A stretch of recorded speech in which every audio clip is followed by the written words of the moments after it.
Шығанақтан жасалған. Шығанақтың жеміс майы дейміз. Ал енді бұның біз енді ұзақ жыл болды. Біз 2018-ден бастап осыны тұтынып келе жатырмыз. Әсіресе мына ашқазанда ішкі сыртқы жарақатқа ролдары ерекше жақсы. Ашқазан жарақат болған, ашқазан қабынған адамдарға көбінде осыны тұтындырамыз. Ал енді сыртқы болатын болса, мысалы күйіп қалған, пышақ кесіп кеткен жерлер болатын болса, мынаны алғы инемен тесіп жағып қоятын болсаңыз, тыртық қалдырмайды. Сондықтан бұл енді шығанақтың жемісінен жасалған май. Бұның құрамы өте мол десек те болады. Құрамында 428 түрден астам тірі органикалық қоректік бар.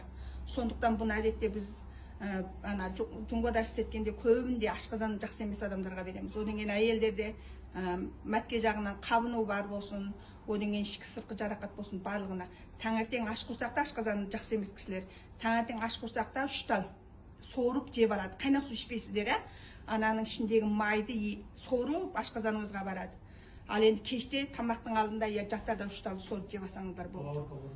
Одан кейін бауырды қорғайды, иммуноттық күшті арттырады. Мынау енді ішкі сыртқы жарақатқа енді өкіл сияқты десек те болады. Әдетте біздің тамағымыз ауырып қалады, бір кісі жөтеліп отырған. Осын жаңадан істеген кезде мен.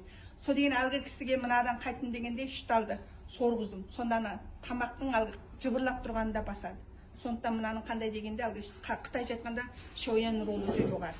Бұны ер әйел демейміз, барлығымыз тұтынсақ болады, өте керемет.